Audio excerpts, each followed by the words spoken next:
Excuse me for a moment, just compose myself there.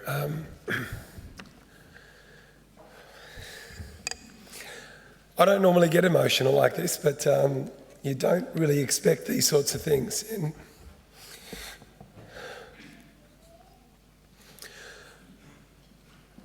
I'm not going to look at my parents or my wife. I'd like to begin by acknowledging the traditional custodians of the land and paying my respects to elders past and present, and any Indigenous people here today. I'd also like to acknowledge and thank Chancellor David Gonski for not only the beautiful words, but the leadership, and I'll speak more about it in my speech. And also acknowledge the incredible people behind me who guide the students who are receiving their awards here today. And also to the brain power up the back there in the red. You've done the real hard work to earn it, and I've just been lucky. But most importantly, we're actually here to celebrate the graduates today who've worked really hard, and in listening to the things that you've been presented with, again, I felt quite insignificant. And let's not forget the role of their families, because it's the families that actually get us through. Like all migrants, my parents came to Australia seeking a better life, a fresh start. At one stage, we lived in a 2-bedroom flat. Mum and Dad had 1 bedroom, and I shared a bedroom with 3 siblings. Another one slept on a mattress in the lounge room. My parents worked in factories until they lost their job.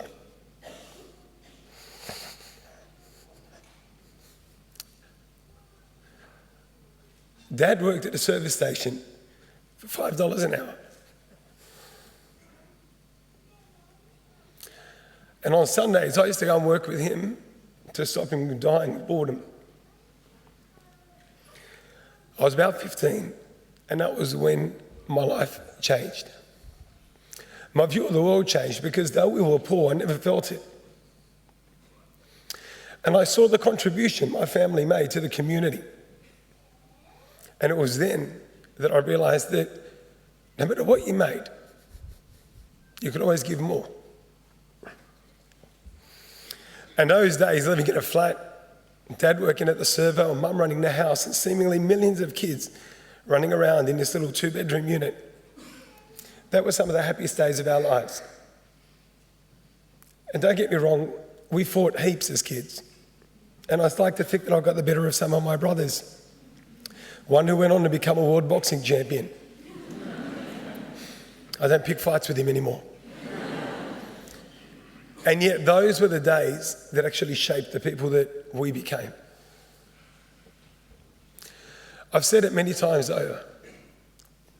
My mum and dad, like many migrants, dreamed that I would become a doctor.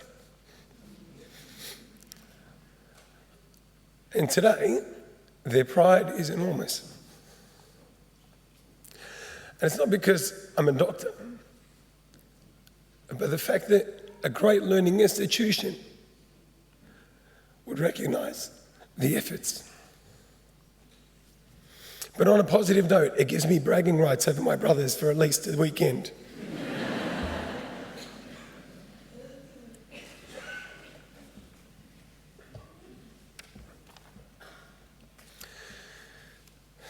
I became a teacher to make a difference, to change people's lives. And never did I imagine that I would have the opportunity to touch as many lives as I did, to change as many things as I did, or that I would actually enjoy the journey as much as I have. Our school story is a well-known one. No one wanted to touch it.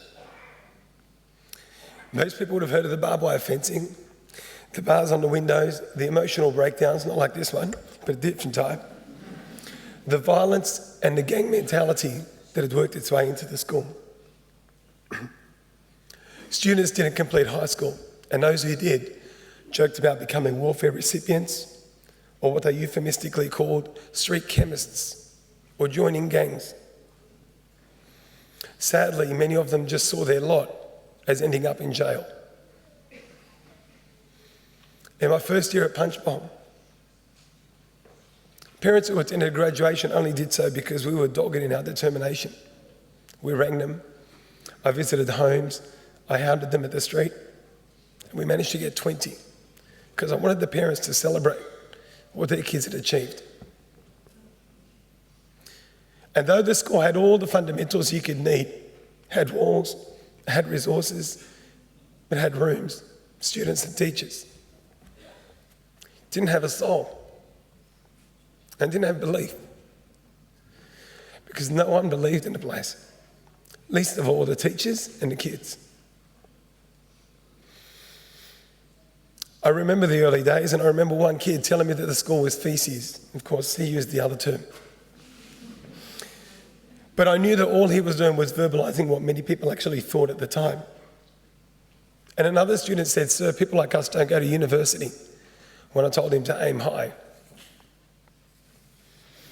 In that first year, I could have given up many times. I can't even count how many windows were broken, how many doors were kicked in, how many fights we broke up,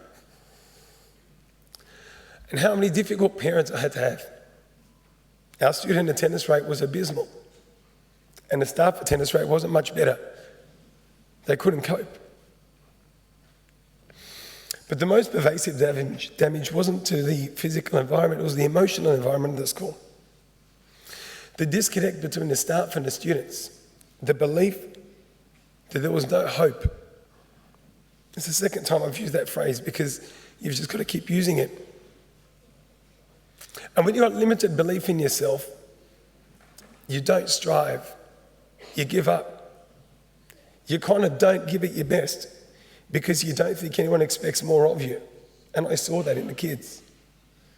They didn't give the best of themselves because they believed the negative hype that they weren't good enough. In our first year there, only 10% of our boys went on to university. So we had to change the way that we approached school, that we approached education. I had to get people to believe what I could believe, even though I wasn't 100% sure that I believed it at the time. We had to remember what it was that actually called us to education, what it was that we believed in, what it was that we stood for. Bring out our personal stories. We've all got a personal story. And also, why was it that we chose to work at Punchbowl Boys High School?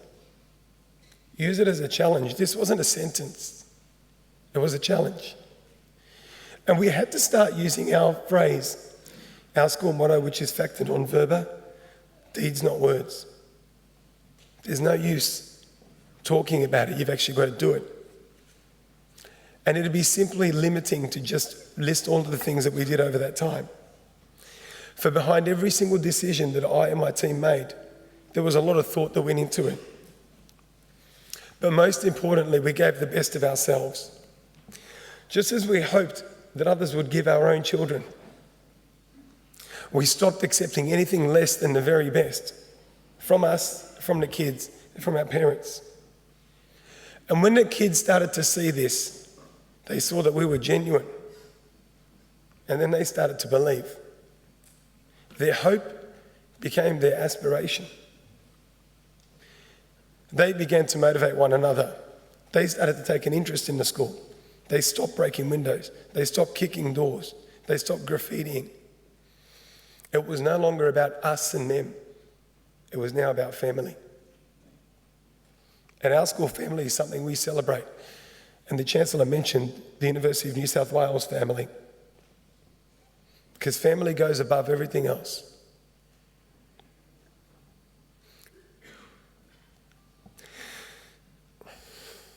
Where teachers once saw the school as a stepping stone, they now see it as a place to drop anchor. This sense of family has seen our parents become such a part of the school that only this Tuesday past, we organised an excursion for our mums and 120 attended. That is incredible. Our kids, they see it as genuine, but they're the glue that actually holds our family together. They used to have a chip on their shoulder and look to blame everyone, but that was just a front for not having a go. We stopped accepting that. we had to give them some tough love. And if I was talking to the kids about family, then that meant that sometimes I had to step in and be a father to kids, be an uncle, or be the person that would go and support them, cheer for them, but be there for them when they fell. Because that's what family does.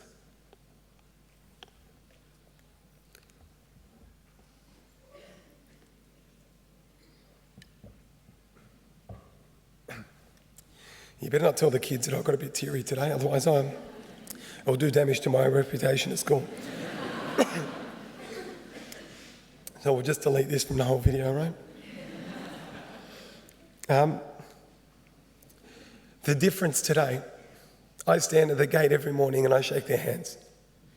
And I greet them with smiles and I joke, especially when we talk about the rugby league, and they support the wrong team in my opinion. They're Bulldogs fans and I'm a Dragons fan. And thank you. Yeah. That's about the biggest cheer the Dragons get this year. But I laugh because and I was saying this earlier, I kind of forget how difficult it was. I forget the hardships. I forget the times when you just had to eyeball kids and just say, mate, you're not getting through me. Or you're not going to give up. And I'm not going to give up on you. And you can swear as much as you want, but I've heard it all before. You forget that. You forget the big fights, because now I see the kids castigate each other if someone gets into a fight, or even a bit of a shove, or a bit of a push, or even swearing. I see the older kids, the elders, taking responsibility. They've seen what the school has become. They built the school. You see, it's not about one person. It's that idea of family again. But I do worry because I've said that we've softened the boys, and I think we've softened them a bit too much. Recently, we put some mirrors into our boys' bathrooms. And I tell you what, at first I wasn't sure how long the mirrors would last. They've lasted very well, and the amount of time the boys spend in front of the mirror fixing their hair is amazing. Taking selfies, and I tell you something about our boys, some of them have got the smoothest legs you can ever imagine, and they're proud to show it. So I think we've softened our school too much. And I did say to them that they've actually ruined my reputation, because when the school was really tough and it was full of gangs and it was full of violence, I'd go to a principal's meeting and people would move out of my way because they'd say, move out of the way, that's Mr. Dib, he's the principal of Punchbowl, he's one tough guy. Now they look at me and they point and they look, that's the bloke who turned him into whatever else, shaving legs and whatnot. They've embarrassed me. And remember I talked about that 10%? Well, last year, 65% of our kids went on to further study. That's it.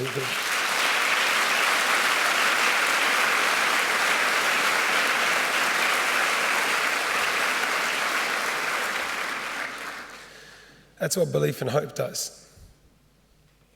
But as a school, we scrimp, we save, we battle, we beg. We do everything we can to give our boys the very best opportunity in life. We build partnerships with anyone willing, whether it's with a university, whether it's with a local business, whether it's with somebody who wants me to deliver a speech. And only recently I delivered a speech at a company on the condition that they would give some of our boys some work experience and maybe offer 2 apprenticeships. It's got to be a bit like that. Staff volunteer to run Bunnings barbecues. We offer after-school tutoring. We take camps and we paint our own rooms because we don't have the resources. And we don't want any kid to come into our school and feel that they've got a lesser education because we don't have the resources. And of course, hope and aspiration is one thing. But the reality of it is we had to talk about what was fair and what wasn't fair. And this is where I get to talk about your Chancellor. I didn't know much about David Gonski before what has now been known as, the Gonski recommendations and so forth, inquiries. And I remember meeting Chancellor Gonski and going back to my staff and saying, we've got a person who understands. Because our big fear, to be honest, was this might be done by somebody who doesn't understand what it's like not to pay the bills, what it's like for families who have to share shoes because someone's either got a job interview or a court date, and a kid comes to school without a uniform. Understand what it's like when they don't have money for lunch, but they're too ashamed to ask for it. And it's my turn to give you credit, sir, because you've been a great proponent of egalitarianism. And though you've been too modest to admit it, I'm here to tell you that your name is synonymous with fairness and with equity and with what is right. So on behalf of those who can't speak, thank you, sir, for what you did.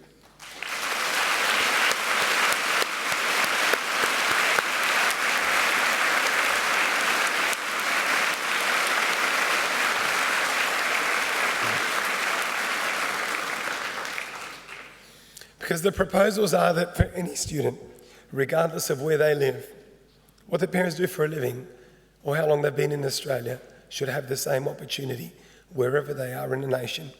And that's something that's important. And it's not something for the bean counters. It's actually something for us as a nation. It's what is right, because you can't not invest in education. And recently I was in America, and they were advertising loans for people who'd got themselves into bad debt. It was bad debt was the university education. And I thought to myself, my goodness, if education is considered a bad debt, then what the heck have we become as a society? What have we become? Because I'll tell you the difference a fairer funding education system can make. It's the ladder for everybody to achieve, where the whole of society wins. Everybody gets it. I've been a lucky recipient of a great education, a free education. I went to university and I graduated with only a minor debt that I could pay off over time. If it wasn't for HECS, I wouldn't be here today. I just wouldn't. And there'd be a lot of people like me who wouldn't either.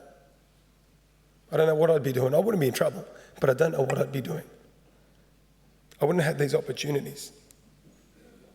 In this great country of ours, it shouldn't be an unattainable dream for every student to have a great school and university education.